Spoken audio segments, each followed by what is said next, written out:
Assalamualaikum warahmatullahi wabarakatuh. Sahabat Asti Media, kembali berjumpa. Tentu saja masih bersama Abi dan Umi di pagi hari ini. Semoga kita semua senantiasa berada di dalam lindungan Allah Subhanahu wa taala, sehat jasmani dan rohani, serta selalu mendapatkan limpahan rezeki dari Allah Subhanahu wa taala untuk bekal ibadah kepadanya. Baik sahabat, di video kali ini kita kembali akan meneruskan ya video yang lalu, yaitu masih bab sholat. Kita sudah bahas tentang syaratnya ya, dan juga rukunnya sudah, dan kita ketiganya akan bahas tentang yang membatalkan sholat.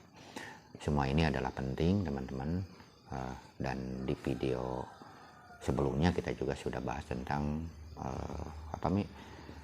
keutamaan membaca sholawat ini ya, sholawat Ibrahimiyah yang selalu kita baca saat kita sedang sholat, terutama tasyahud akhir ya. Baik sahabat, semoga apa yang disampaikan ini bermanfaat ya untuk teman-teman, sahabat semua di luar sana yang kebetulan belum subscribe dan mampir di channel ini. Silahkan subscribe dulu agar channel ini bisa terus berkembang. Terima kasih untuk yang sudah subscribe. Semoga apa yang dilakukan mendapatkan balasan yang setimpal dari Allah Subhanahu wa taala. Baik, kita basmalah sama-sama. Bismillahirrahmanirrahim. Allahumma sholli wa salim ala Sayyidina Muhammad wa ala ali Sayyidina Muhammad. Semoga apa yang disampaikan ini bisa bermanfaat ya, terutama untuk kita ya, dan juga sahabat subscribe semua. Baik sahabat, ketika kita ingin sholat kita sempurna, kita wajib mengetahui syarat sahnya sholat, rukunnya, dan juga batalnya. Karena tanpa mengetahui batalnya, kita bakal mungkin saja ya masuk ke dalam batal. Atau ketika kita melakukan batal tersebut ya, atau masuk ke hal yang membatalkan sholat, kita tidak sadar gitu. Itu risikonya kalau kita tidak tahu. Dan kembali untuk bahasanya, kita referensinya ngambil dari kitab Safinah, kitab dasar supaya lebih mudah dipahami gitu ya. Baik, menurut kitab Safinah ini, Safinatun Najah ya, bahwa yang membatalkan dalam sholat itu ada 14 nih. Yang pertama adalah ketika kedatangan hadas atau berhadas. Nah, ketika kita sedang sholat tiba-tiba berhadas, maka sholat kita batal. Nah, berarti kita harus harus mengulang sholatnya karena memang batal ya. Kalau jadi imam harus keluar dari imam dan nanti digantikan oleh yang lainnya atau makmum lainnya yang di belakangnya biasanya. Nah, hadas ini bisa hadas kecil, bisa hadas besar. Nah, ketika kita sedang sholat kan tiba-tiba misalkan ya pingin buang air kecil, pingin buang angin, nah itu batal ya sholatnya. Dan makruh kalau misalkan ditahan. Jadi sekiranya misalkan ingin buang angin, kalau setidaknya gitu kan, kalau misalkan ditahan itu akan berbahaya ya kita batalkan ya itu. Tapi kan itu bukan karena faktor kesengajaan, karena tidak boleh ya sengaja membatalkan sholat. Jadi yang pertama teman-teman, ketika kita kedatangan hadas, baik itu hadas kecil ataupun hadas besar, seperti halnya buang angin ya, buang air kecil dan juga buang air besar, itu bisa membatalkan sholat kita ya. Dan yang keduanya, ketika terkena najis. Misalkan ketika sholat tiba-tiba ada najis, biasanya cicak ya yang suka di atas tiba-tiba jatuh, apalagi basah dan tidak bisa dibuang ya, kecuali bisa langsung dibuang. Misalkan si najisnya itu kering ya, jatuh di sini terus kita buang. Nah, itu bisa tidak membatalkan. Tetapi ketika tidak bisa dibuang atau tidak segera dihilangkan, maka itu akan membatalkan. Nah, seperti itu. Apalagi misalkan harus dipegang oleh tangan, itu nggak boleh ya, dan itu bisa membatalkan sholat kita. Nah, dan yang ketiganya adalah terbuka aurat ketika tidak bisa atau tidak langsung ditutup nih. Misalkan terbuka aurat misalkan karena angin atau apa ya, misalkan ini kan bisa saja kan di dalam sholat tiba-tiba terbuka aurat dan kita tidak tidak langsung menutupnya seketika, terbuka terus misalkan, nah itu batal sholat kita. Ya, seperti itu. Dan yang keempatnya, mengucapkan dua huruf atau satu huruf tapi yang bisa dipahami. Contoh misalkan ketika kita sedang sholat, tiba-tiba ada tamu misalkan datang. Nah, misalkan tamu itu menanyakan sesuatu, misalkan ingin pinjam ya golok misalkan. Nah, Mi misalkan mau pinjam golok misalkan. Nah, kita misalkan mengucapkan satu kata tapi bisa dipahami, pur misalkan. Oh, di dapur kayak gitu. Nah, kayak gitu batal. Satu kalimat tapi bisa atau misalkan dap, oh itu batal. Jadi lebih baik kita bagaimana misalkan caranya supaya yang yang memanggil kita bisa paham bahwa kita sedang sholat, lebih baik kita keraskan saja suara bacaannya daripada kita mengucapkan sesuatu. Atau ketika kita pokoknya lah mengucapkan huruf, dua huruf ya, atau satu huruf yang bisa dipahami ya, yang bisa dipahami. Ya, bisa juga dengan kode ya, bisa dipahami itu. Dan yang kelimanya adalah mengerjakan sesuatu yang membatalkan puasa dengan sengaja. Apa saja yang membatalkan puasa? Ya misalkan yang membatalkan puasa, makan, minum kan jelas, jima kayak gitu. Nah itu batal ya. Ya mungkin nggak mungkin kan misalkan makan yang banyak di dalam sholat. Nah ketika kita air wudhu tiba-tiba masuk ke sini, ya, tidak dikeluarin, malah diminum. Nah kayak gitulah, ya kan itu batal.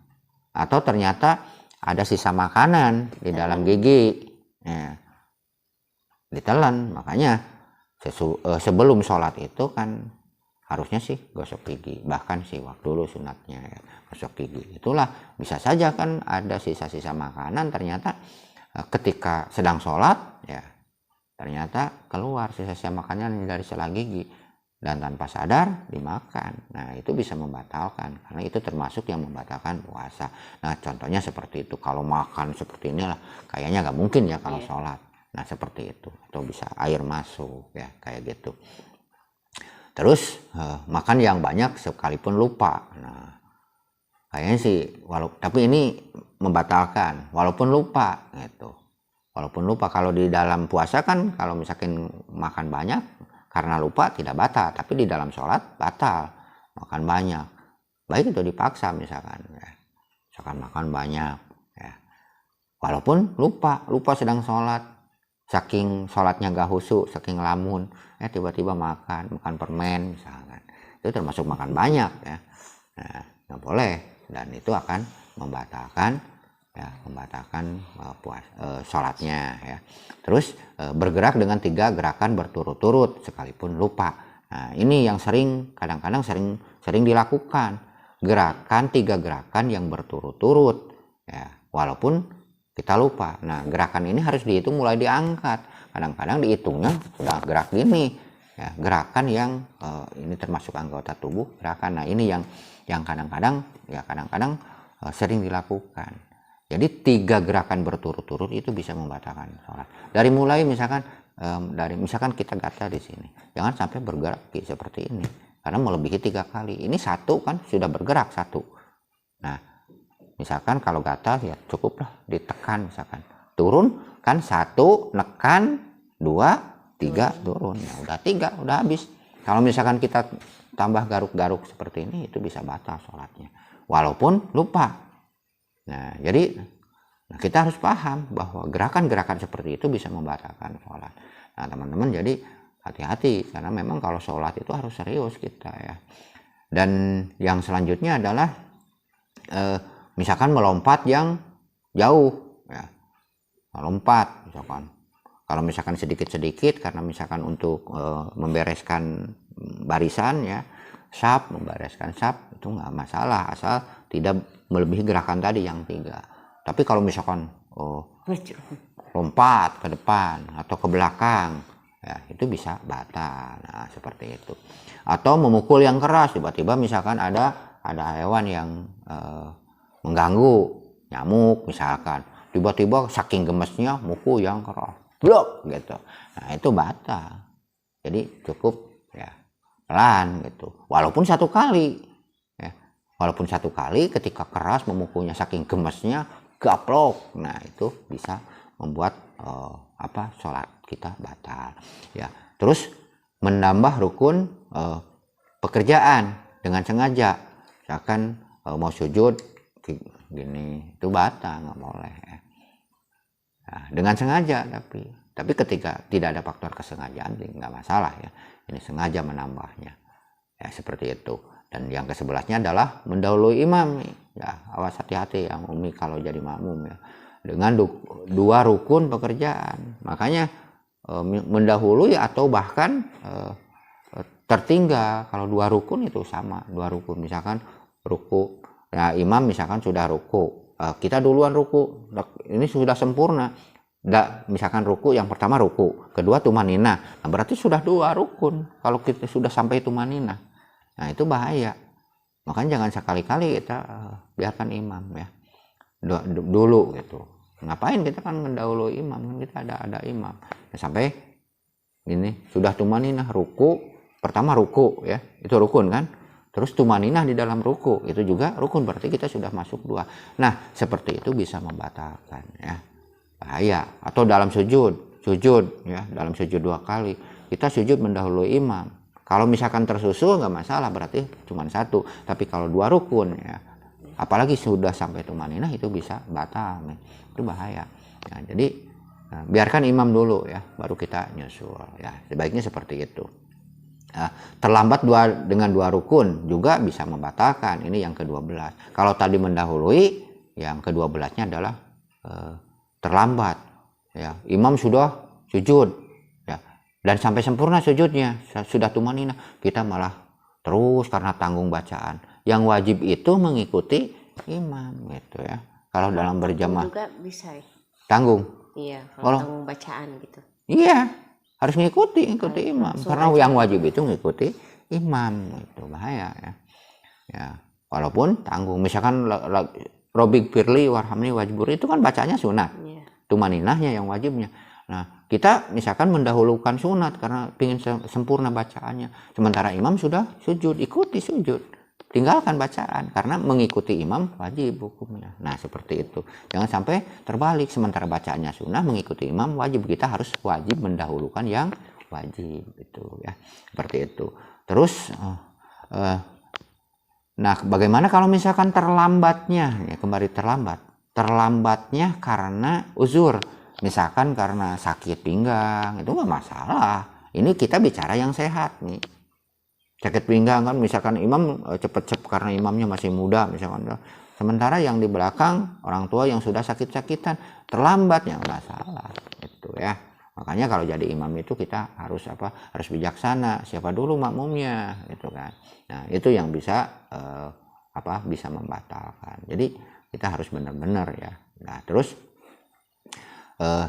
niat yang membatalkan sholat, misalkan seperti ini ya, di dalam hati kita tuh, kalau ada teman nyamperin ke sini, saya mau batalin sholatnya, otomatis batal ya. Di dalam hati itu, kalau ada yang tukang kredit ke sini, saya mau batalin untuk bayar dulu, udah batal sholatnya karena punya niat ya, seperti itu, niat untuk membatalkan sholat ya.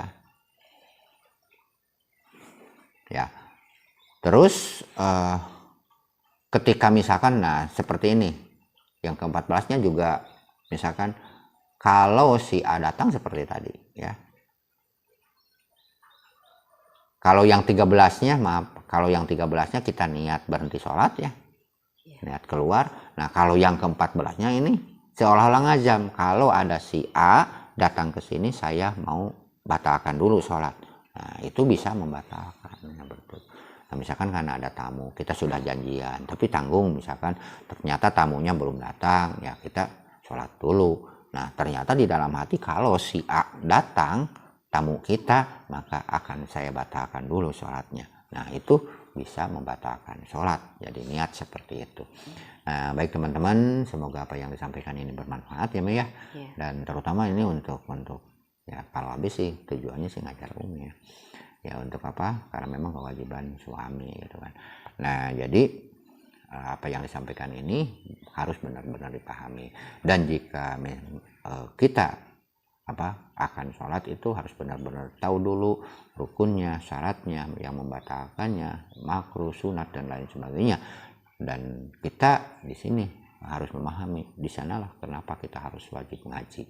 Nah, ya, jadi teman-teman, kita harus ibadah itu harus berdasarkan ilmunya, karena ibadah tanpa ilmu itu tidak akan diterima, ya. Jadi kita harus benar-benar paham, bukan katanya kalau ibadah itu, tapi harus pasti kita harus tahu ilmunya. Baik sahabat, sampai jumpa di lain video. Mohon maaf atas segala kesalahan. Semoga apa yang disampaikan ini bisa bermanfaat. Sampai jumpa di lain video. Wassalamualaikum warahmatullahi wabarakatuh.